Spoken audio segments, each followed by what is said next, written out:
نورا کے شو بلا تکلف میں حلیمہ سعدیہ آپ کو خوش آمدید کہتی ہوں۔ آج ہماری بات چیت ہوگی ہمارے انڈیا کے وزٹ کے حوالے سے کہ بھارت کی انٹرنیشنل سٹیج پر راہیں کدھر کو جا رہی ہیں۔ انہی دنوں پاکستان کی نئی سرکار بن گئی ہے۔ کیا پاکستان کی PDM-2 سرکار چل پائے گی؟ اس کے علاوہ ہم بات چیت کریں گے ٹرمپ کے سپر ٹیوزڈے کی جیت کے حوالے سے۔ آخر میں انہی دو موضوعات پر آپ سے رائے لیں گے جس پر پوری دنیا کا میڈیا روز نت نئے تبصرے کر رہا ہے۔ میری مراد ہے حماس اسرائیل کی جنگ اور روس یوکرین کی جنگ کے حوالے سے۔ تو چلیے بات چیت کا آغاز کرتے ہیں انڈیا کے وزٹ کے حوالے سے کہ ہم نے بطور جرنلسٹ بھارت کو انٹرنیشنل سٹیج پر کس طرف جاتے محسوس کیا۔ پہلے میں آپ کی رائے لینا چاہوں گی اور بیچ بیچ میں اپنی رائے کا اظہار کروں گی، تو آپ اس پھیلے ہوئے اتنے بڑے موضوع کو کہاں سے شروع کرنا پسند کریں گے؟ دیکھیے، آپ نے اور میں نے ریسنٹلی آلموسٹ 2 ویکس کا بھارت کا وزٹ کیا، اور ہمیں ہر سال موقع ملتا ہے، ہم بھارت جاتے ہیں، اور اتفاق کی بات یہ ہے کہ انہی دنوں میں فیبرری کے دنوں میں جاتے ہیں۔ پچھلے برس مجھے یاد ہے G20 کا تھا بھارت میں سما۔ اس برس بھارت میں الیکشن ہو رہے ہیں تو اس کا بھی سما ہے، لیکن واضح طور پر دکھ رہا تھا کہ پرائم منسٹر نریندر مودی ری الیکٹ ہوں گے۔ وہ تو خیر اپنی جگہ پہ ایک معاملہ ہے۔ اس کے ساتھ ساتھ جو بھارت میں مجھے محسوس ہوا، آپ نے انٹرنیشنل سٹیج کی جو بات کی، تو وہاں پہ رائے سینا ڈائلاگ بھی چل رہا تھا۔ وہ ہم نے اس کی خبریں بھی دیکھی تھیں۔ خود تو آپ اور میں بزی تھے اس میں ورلڈ پنجابی کانفرنس میں، وہ بھی ایک بڑا کاریہ تھا۔ لیکن جو ہم نے وہاں پہ گلیوں، سڑکوں، محلوں پہ لوگوں کی ایک فیلنگ دیکھی، وہ بھارت کے الیکشن کے حوالے سے صرف نہیں ہے، اس لیے کہ وہ تو لوگوں کو دیکھ ہی رہا ہے کہ پرائم منسٹر نریندر مودی ری الیکٹ ہوں گے۔ بھارت جو آگے جا رہا ہے، جیسے بھارت کے فارن منسٹر جے شنکر جی جس طرح دنیا کو بتا رہے ہیں کہ بھارت کی امپورٹنس کیا ہے اور بھارت ورلڈ سٹیج پہ کیسا اپنا کردار ادا کر رہا ہے، وہ بھی بڑا امپورٹنٹ ہے۔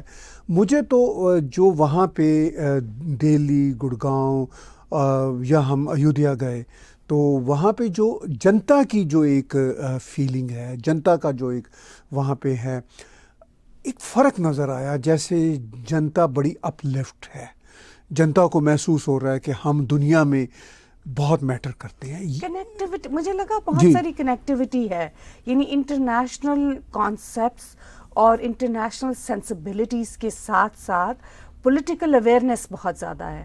جیسے کہ آپ دیکھیے کانفرنس میں جو بچے تھے، اسٹوڈنٹس جو کہ آگے جائیں گے تو آگے جا کے کوئی بزنس میں چلا جائے گا، کوئی میڈیا میں چلا جائے گا، کوئی ایڈورٹیزمنٹ میں چلا جائے گا، وہ سب بہت ہونہار بچے تھے، اور میں بہت حیران ہوئی کہ ان کو انٹرنیشنل موضوعات کے اوپر اتنی کمانڈ تھی کہ حیران کن بات تھی۔ نہیں، بالکل آپ نے ٹھیک کہا کہ بھارت میں مجھے ہر لیول پہ جیسے یہ ہم جن اسٹوڈنٹس ملے، زیادہ تر MBA کے اسٹوڈنٹس تھے، Indian institute of management Rohtak کے، جنہوں نے کانفرنس میں بڑا کردار ادا کیا۔ آپ نے ٹھیک کہا کہ کچھ بزنس پیپل بنیں گے، کچھ بیوروکریسی میں جائیں گے، کچھ آرمی میں جائیں گے، کچھ ڈپلومیسی میں جائیں گے، ہر شعبے میں جائیں گے یہ لوگ۔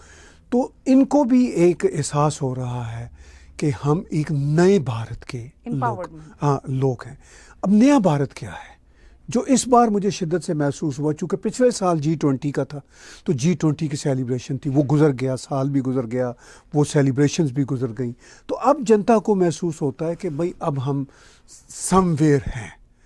میں آپ کو آنیسٹلی بتاؤں، میں آپ سے ہر بار وہاں پہ بھی کہتا ہوں کہ ایون دلی کے سڑکوں پہ، گڑگاؤں میں، ایون ایودھیا میں، ہمیں وہ جو مانگنے والے ہیں ان کی تعداد کم نظر آئی، بہت کم۔ تو یہ جیسے لوگ سیٹل ہو رہے ہیں۔ میں دیکھیے کینیڈا میں، امریکہ میں، یورپ میں بھی مانگنے والے ہوتے ہیں، اور وہ سیٹل کبھی بھی نہیں ہوتے۔ ان کا ایک سٹائل ہوتا ہے، لائف سٹائل ہوتا ہے، یا ان کی اپنی لائف کی سٹرگل ہوتی ہے۔ لیکن بھارت میں یہ نمبرز گر رہے ہیں۔ اس کا مطلب یہ ہے کہ بھارت میں اپرچونٹیز جو ہیں وہ لوگوں کو مل رہی ہیں۔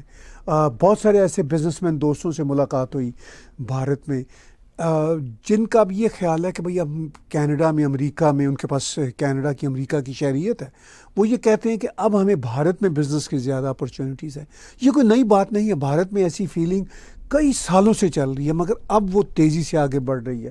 اور جو خاص طور پر ہم ایودھیا گئے، وہاں پہ جو رام جی کے در پہ حاضری دی، ان کا میں تو سمجھتا ہوں ایک طرح سے بلاوا تھا کہ اتنے لاکھوں لوگوں میں ہمیں یہ موقع ملا، چونکہ لاکھوں لوگ ڈیلی جا رہے ہیں، ویسے تو ملینز اینڈ ملینز لوگوں میں ہمیں یہ موقع ملا، ہماری خوش قسمتی ہے، لیکن ڈیلی کے بیس پہ جو 4-5 لاکھ لوگ جا رہے ہیں ایودھیا آج کل، تو ان میں ہمیں موقع ملا کہ ہم قریب سے رام جی کا درشن کریں. تو وہ شہر ویٹیکن شہر بن رہا ہے، اور اس میں کتنی رونقیں ہیں. تو یہ ایک اوور آل نئے بھارت کا ایک مجھے لگ رہا ہے ایک نیا وہاں پہ شبیہ بن رہا ہے. اصل میں بھارت کی خوبصورتی یہ ہے کہ اس میں اپنی ڈیپ کلچرل ویلیوز کے ساتھ ساتھ نیو ویلیوز کو ایکسیپٹ کیا ہے، اور میرا خیال ہے کہ وہاں بزنس ایکٹیویٹی نو ڈاؤٹ بہت زیادہ ہے، ہر چیز کے اندر کوئی نہ کوئی پروڈکٹیوٹی شامل ہے. اور جہاں تک لیئرز آف سوسائٹی کا تعلق ہے، میں ہمیشہ سے کہتی ہوں پہلے دن سے جب ہم نے وزٹ کیا کہ غربت بھی ہے، سب کچھ ہے جو ہر معاشرے کا حصہ ہوتے ہیں، لیکن لوگوں کی سینسبلٹیز نے انہیں ایک خاص طرح کے، یہ میں سمجھتی ہوں یہ ایک بہت پری ڈومیننٹ چیز ہے کہ غربت کے باوجود لوگوں کے اندر صبر بہت ہے اور اپنا اپنا سسٹم ہے. یعنی اسٹریٹ لائف کا اپنا ایک سسٹم ہے، چولہے جلے ہوئے ہیں، لوگ کھا رہے ہیں. ریسٹورنٹ کے اندر چلے جائیں تو اور کانسیپٹ ہے، پھر اب آپ لگژریز کی طرف چلے جائیں تو ایکسٹرا آرڈنری لگژریز ہیں. یعنی ہر فولڈ آف سوسائٹی اپنے اپنے سسٹم کے اندر کام کر رہا ہے. یہ بہت بڑی بات ہے. یہ بڑی آپ نے اہم اس میں بات کی کہ جو مجھے بھی بھارت میں جنتا کے اندر، گلیوں میں، سڑکوں کے اندر جو کنٹینٹنیس کا ایک رویہ ہے وہ بڑا نظر آیا کہ لوگ اپنے حال میں مست ہیں اور خوش قسمت ہیں. کسی نے کہا تھا، کسی رائٹر نے، غالباً واصف علی واصف کا ایک جملہ ہے، اچھا جملہ ہے، کہ خوش قسمت وہ ہے جو اپنی قسمت پہ خوش ہو. تو وہ جو کنٹینٹنیس ہے وہ نظر آئی. اسٹرگل بھی اس کے ساتھ چل رہی ہے، آگے بڑھنے کا جذبہ بھی چل رہا ہے، اور لوگ کنٹینٹ ہیں کہ بھئی جو کچھ ہے وہ ٹھیک ہے، ہمیں انہی حالات کے ساتھ. جی. اور پھر اس میں اسٹرگل، اور اس میں اسٹرگل وہ ہر لیئر میں مجھے لگا بہت فاسٹ سپیڈ لین بھی ہے، اس میں کوئی شک نہیں، اس میں پرابلم بھی اسی طرح کے ہیں، لیکن بہت لو اسکیل کے اوپر بھی ایک سسٹمیٹک انڈرسٹینڈنگ اینڈ سینسبلٹی ہے جس میں لوگوں کو پتا ہے کہ ہم نے اسٹرگل کرنی ہے اور ہم نے اپنی لائف کو جینا ہے. اور دیکھیے، میں اگر سم اپ کروں اس پورے وزٹ میں، جیسے ہم نے ایودھیا کا وزٹ کیا، یہ ایک بہت بڑا ہمارے لیے لینڈ مارک تھا، ایک بہت بڑی میں سمجھتا ہوں خوش قسمتی تھی کہ ہمیں یہ موقع ملا رام جی کے در پہ حاضر ہونے کا. یہ ایک ہمارے وزٹ کا ایک امپورٹنٹ تھا. جو پھر ہم نے سڑکوں گلیوں پہ بھارت کو اس سال محسوس کیا 2 ویکس کے دوران، بھارت کی راجدھانی دلی میں خاص طور پر زیادہ تر ہم وہی رہے، تو وہ الیکشن کا سماں ہونے کے باوجود الیکشن کی مجھے کوئی بہت گہما گہمی محسوس نہیں ہوئی، کیونکہ لوگوں کو جیسے احساس ہے کہ ری الیکٹ ہونے جا رہے ہیں مودی جی، تو وہ مطلب ہو نا کہ کوئی نئی پارٹی آنا ہو، تو وہ میجورٹی لگتا یہی ہے کہ مودی جی کے ساتھ ہے. اور کچھ یہ بھی ہے کہ مجھے لگتا ہے کہ ہر کوئی اپنی اپنی زندگی میں اتنا مگن ہے، جی، یعنی اپرچونٹیز کے ساتھ ساتھ لوگ اتنے بزی ہیں کہ وہ سوسائٹیز جن میں بہت زیادہ ایجیٹیشن اور بہت زیادہ ڈیمونسٹریشنز ہوتی ہیں، اس کا مطلب ہوتا ہے کہ بہت ساری چیزوں کے اندر بڑی سارا فلاز آ گئے ہیں، رک گیا ہے سسٹم. وہاں لگتا ہے کہ سسٹم چل رہا ہے، اس لیے نو بڈی از دیٹ مچ بادرڈ کہ ٹھیک ہے سسٹم تو چل رہا ہے نا. اور پھر انہی دنوں جب ہم وہاں پہ تھے تو ایک ہفتہ ہم نے بھارتی پریس میں امبانی فیملی کی شادی کی جو پری ویڈنگ تیاریاں ہیں، شادی تو بتایا جا رہا ہے ابھی کچھ مہینوں بعد ہونی ہے، تو وہ بھی نظر آئی. اچھا، اس میں جو امپورٹنٹ بات تھی، ابھی تو ہم 2 دن بلکہ 1 دن ہوا ہے وہاں سے لوٹے ہیں، 2 دن بھی نہیں، 1 ہی دن ہوا ہے وہاں سے لوٹے ہیں، تو ابھی بھی وہ خبریں چل رہی ہیں. تو اتنے بڑے بڑے نام، دنیا کے سوشل میڈیا کے جائنٹس، دنیا کے بڑے بڑے بزنس مین، آپ دیکھیں نا سوشل میڈیا میں میٹا کے